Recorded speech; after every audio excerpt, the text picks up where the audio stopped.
In 1950s Hong Kong, strength was currency. The fastest fists owned the streets. And Bruce Lee, he was the undisputed king of Junction Street. Until the night he met a man who changed everything. A man who destroyed Bruce Lee with 2 words. That's enough. This is the story they never told you. The night Bruce Lee discovered that being unbeatable meant he had everything left to learn. Power ruled everything in 1950s Hong Kong. If you could throw the hardest punch, the street belonged to you. Bruce Lee understood this better than anyone because he'd grown up in those very streets. He was the fastest in the Junction Street 8 gang, the most provocative, the one who fought the most. At 17, Bruce Lee had never lost a street fight, never even come close. His reputation preceded him like a warning, don't mess with the Lee kid. But that night, walking through his territory like he owned it, Bruce encountered something he'd never faced before: genuine power.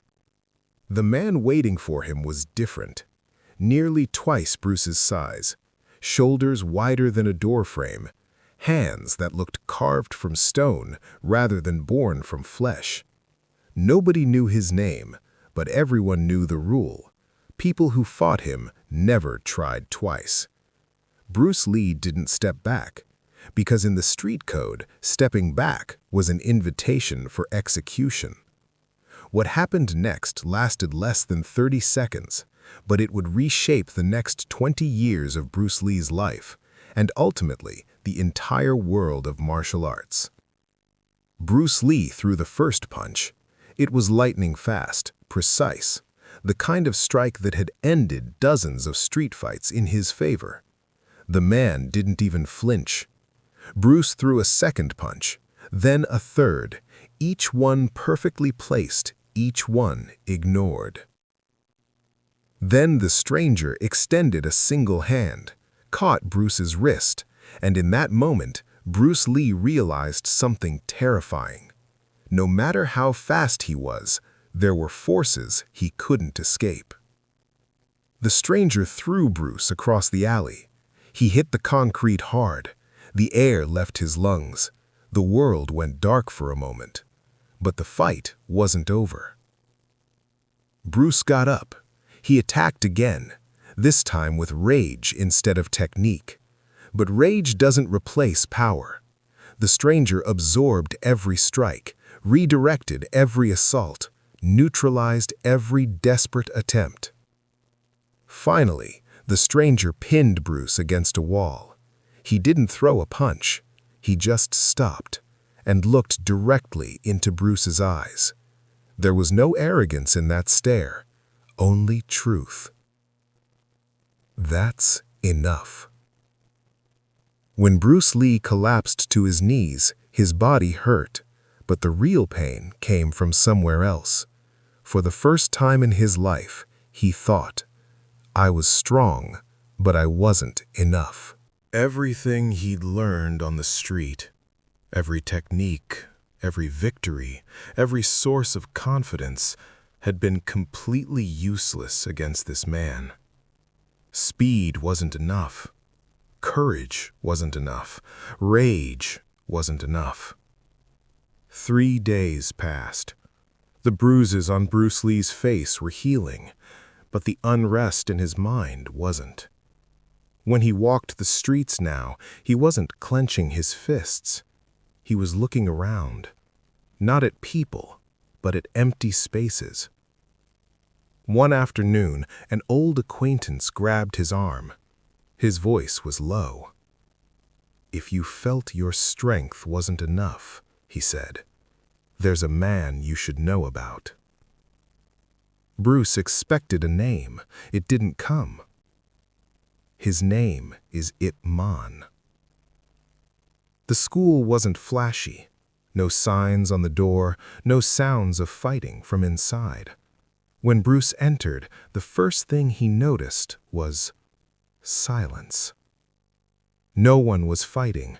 No one was showing off their strength. There were just people standing, upright, balanced. In the corner, an elderly man was drinking tea. His eyes were gentle, but his gaze was deep. This was Ip Man. Bruce introduced himself. He talked about who he was on the street, how much he'd fought, how many victories he'd claimed. Ip Man listened. He never asked a single question. Then he said just this: "If you want to be strong, stay on the street. If you want control, stay here." The first lesson wasn't a punch. Ip Man led Bruce to a wall, extended one arm. "Push," he said. Bruce pushed with all his strength. Ip Man didn't move a single step backward. Again, Bruce pushed harder. Still nothing. Then Ip Man touched Bruce lightly. Bruce stumbled backward. He didn't fall, but he had no balance. Ip Man looked into his eyes. "You spent force, but you had no direction." Days passed. For the first time in his life, Bruce Lee was sweating without throwing punches. His muscles weren't getting tired. His mind was. Wing Chun was teaching him 3 fundamental principles: centerline theory, sensitivity through contact, and avoiding unnecessary movement. But the most important lesson was this: power doesn't come when you move. It comes when your opponent makes a mistake. One evening, Bruce was walking through the same street, the same corner, the same crowd. And there was that man, the powerful one, the one who had pinned him to the wall. The man recognized Bruce. He smiled.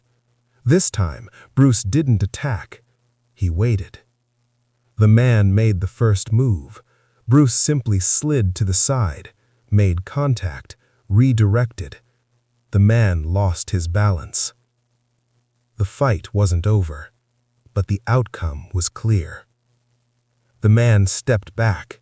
As Bruce watched him retreat, he felt something for the first time. He hadn't won, but he was no longer losing. That night, Bruce Lee understood something profound. The street had taught him to be hard. Ip Man was teaching him to be conscious. And the real journey was only just beginning. By his 3rd week, Bruce Lee felt different. Not faster, not stronger, but he moved less. And this troubled him. One morning, he arrived at class early. The hall was empty. Ip Man was wiping down the training mats. Bruce stopped, then asked, "Master, when will we really fight?" Ip Man didn't stop. He didn't put down the cloth. He simply asked, "When do you think fighting begins?" Bruce answered immediately, with the first punch. Ip Man shook his head. No. Ip Man straightened up. He faced Bruce, but he didn't take a fighting stance. He just moved very close, uncomfortably close. Bruce tensed. Ip Man spoke slowly. "Fighting doesn't begin when the body moves. It begins when the mind rushes." Ip Man pressed lightly on Bruce's shoulder. "Now, push me." Bruce pushed. Ip Man stepped back 1 step. Again. This time, Bruce pushed more carefully. Ip Man stayed in place. Bruce was surprised. Ip Man looked into his eyes. "The first time you wanted to win.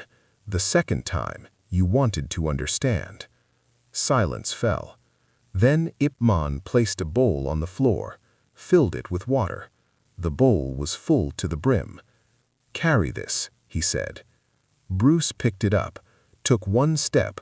Water spilled. Ip Man spoke. "Your mind is like this. Anger, haste, ego, it's all full." He paused. "It overflows." Ip Man refilled the bowl. This time he poured out some water. "Now carry it." Bruce walked. The water didn't spill. Ip Man delivered the final lesson. A fighter fills up when he wants to win. Someone who wants to master empties out. Bruce threw no punches that day, but something broke. Himself. And for the first time, he didn't feel it as a loss. A few weeks later, a rumor spread through the school. Bruce tried Wing Chun on the street.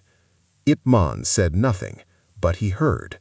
That evening, Bruce was on Junction Street, his old neighborhood, old faces, and an old challenge. The opponent wasn't the powerful man who had first defeated him. This one looked weaker, but he was more cunning. Bruce thought to himself, "Now I have technique." That's where the mistake began. When the fight started, Bruce didn't make the first move. He waited. He took the Wing Chun stance, protected his center line. Everything was technically correct, but his mind was full. The man suddenly attacked. Bruce initiated a chain punch sequence he'd learned in class. It was fast, it was precise, but it didn't stop. Ip Man's voice wasn't there. Only Bruce's ego was present. The man retreated while Bruce continued. One more punch, another one. Then something happened. Bruce didn't notice the gravel under his foot. His balance faltered. The man had been waiting for this. One elbow, then a push. Bruce fell backwards. Everyone laughed. "Wing Chun is this?" they said. "You were better before."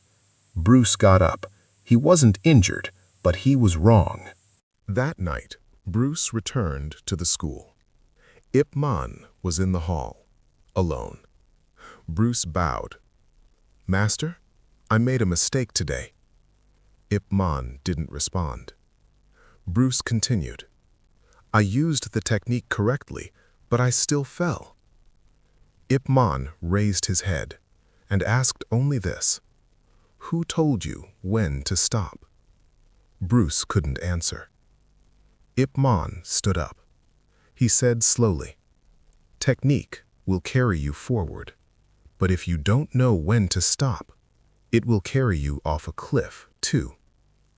Then he delivered the hardest truth. "Today, you didn't lose because you were weak. You lost because you thought you were right." That day, Bruce Lee learned this: discipline isn't about attacking. It's about being able to stop the attack. 3 days later, Ip Man called him over. He didn't raise his voice. There was no need. He said, "Today, you will fight." Bruce was surprised. This was rare. The hall had been cleared. There was an empty space in the center. No ring, but everyone knew this was a ring. Ip Man added only this: "No rules, but you won't start." This didn't please Bruce. His opponent was a young student, slower than Bruce, weaker, but patient. Ip Man had chosen him deliberately. "Begin," said Ip Man, but Bruce didn't attack. He wanted to compensate for his mistake. He waited. His opponent waited too. Silence stretched. 1 minute passed, 2 minutes. Bruce's legs tensed. His breathing changed. His mind started talking. "I have to do something." That's exactly the moment Ip Man was waiting for. Bruce took the first step. It was fast, technical, but unnecessary. His opponent simply moved back, made contact, redirected. Bruce's momentum went nowhere. Ip Man didn't shout, didn't correct. He just watched. Bruce attacked again, this time harder. But each move made him slightly more hasty. He wasn't hitting his opponent, but he was running out of time. Suddenly, Bruce's foot slipped. He lost his balance. His opponent didn't attack. He just touched, and Bruce fell to his knees. The hall was silent. This wasn't a defeat. It was something worse. It was a lesson. Ip Man stepped forward. He lowered himself to Bruce's eye level and said, "I deliberately put you here." Bruce raised his head. Ip Man continued, "Because you still think, if I have technique, I must use it." Then he spoke the final sentence. "A master doesn't seek technique. A master seeks timing." That day, Bruce Lee learned this. The hardest fight is knowing when to do nothing at all. And Ip Man's deliberately set ring became an infinite arena in Bruce's mind. This lesson changed Bruce Lee's path forever. Now he asked himself not, "Can I hit?" but "Is it necessary?"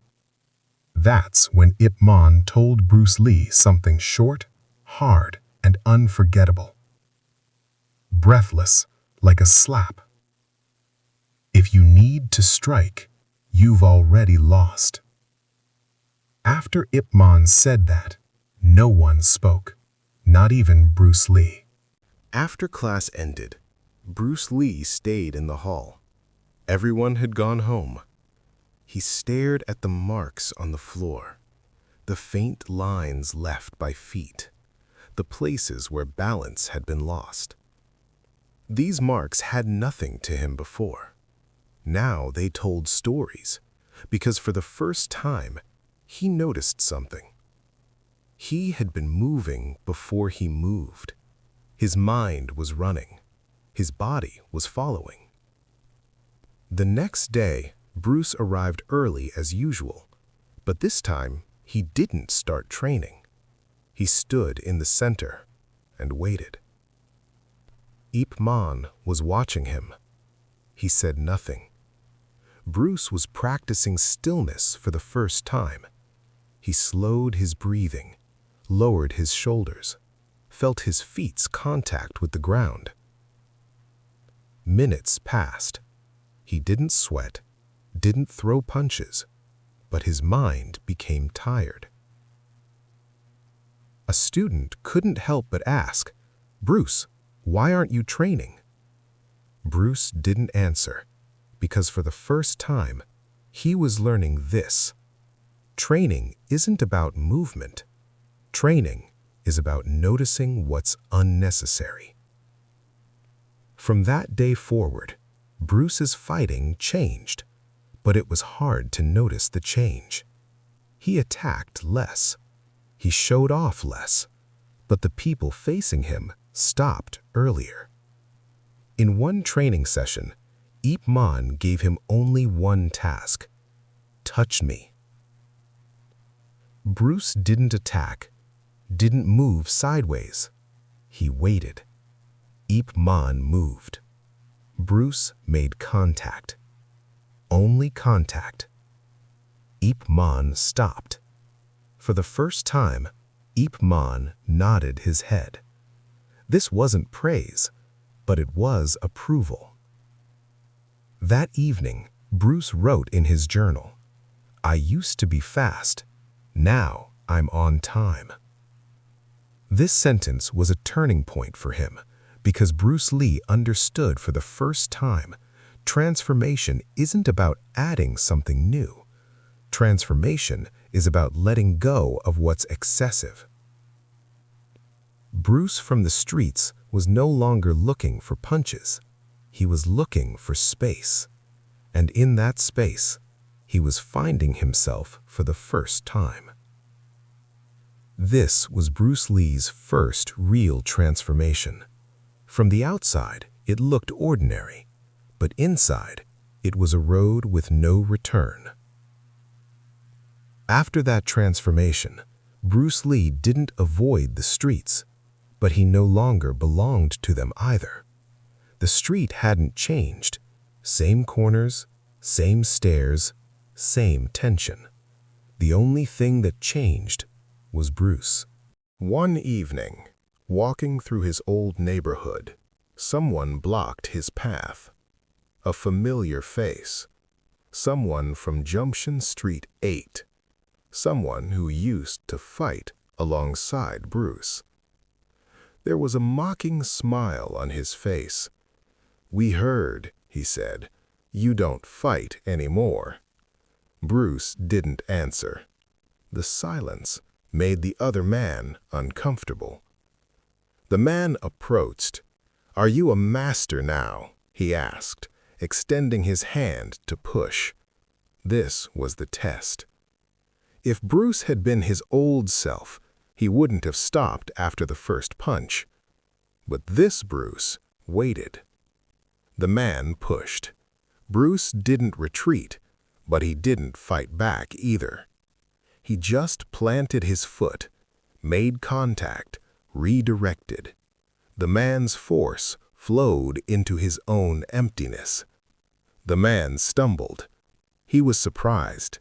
This wasn't a strike, but it was more disturbing than violence.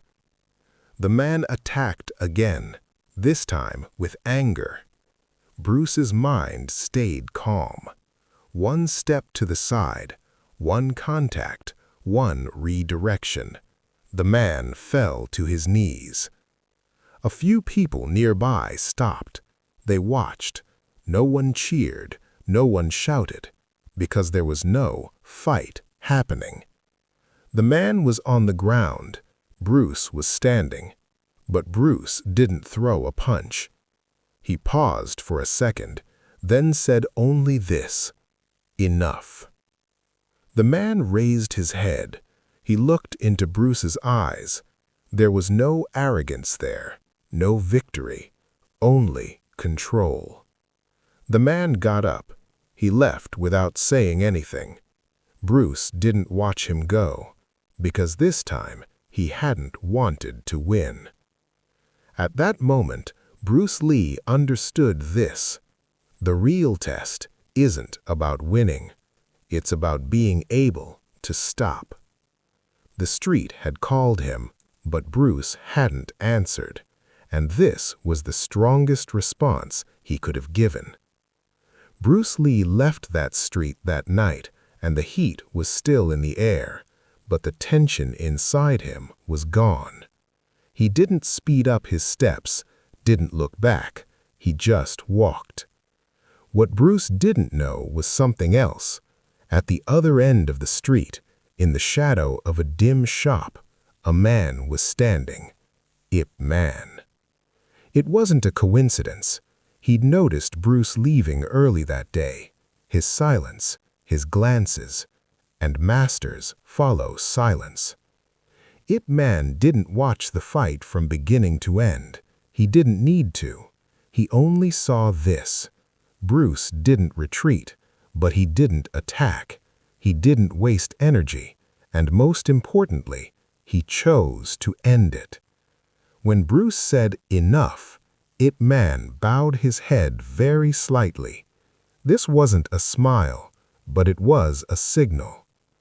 The old man next to him whispered, "Did the young one win?" Ip Man answered, "No." He paused for a moment, then added, "But he no longer loses." Ip Man left from there. He didn't go to Bruce, didn't call to him, because the real lesson is completed when the student thinks he wasn't noticed. The next day at school, nothing was said. Ip Man didn't look at Bruce, didn't change the lesson. But as he approached Bruce at the end of class, he said only one word: "Passed." Bruce bowed his head. This wasn't congratulations, but it was a door. That day, Bruce Lee understood this. The master watches you, but doesn't stop you, because stopping you is still controlling. Ip Man looked that day not at Bruce's punches, but at his decision, and the decision was correct. Years later, when Bruce Lee became a global icon, people would ask about his speed, his power, his unbeatable techniques, but they never asked about his greatest victory, the night he learned to walk away. The streets of Hong Kong taught Bruce Lee to be hard. Ip Man taught him to be conscious. But the real lesson was learning when not to use either. This is why Bruce Lee became more than a fighter. He became a philosopher, a teacher, a man who understood that true strength isn't the ability to destroy your enemy. It's the wisdom to know when your enemy doesn't need destroying. The shadow behind Bruce Lee wasn't his defeats, it was his restraint. Because sometimes the greatest victory is walking away in silence. But this was only the beginning of Bruce Lee's journey. Because what happened when he took these lessons to America, that's when the real fight began. In 1959, 18-year-old Bruce Lee left Hong Kong with nothing but the clothes on his back and the wisdom Ip Man had given him. He thought America would be easier. He was wrong. The racial barriers, the cultural misunderstandings, the closed minds of martial arts traditionalists, all of these would test everything Ip Man had taught him. But he carried with him the most powerful weapon of all, the knowledge that true victory isn't about proving you're right, it's about showing a better way. The empty cup that Ip Man had taught him to be would soon be filled with something the world had never seen, a philosophy that would revolutionize not just martial arts, but human potential itself.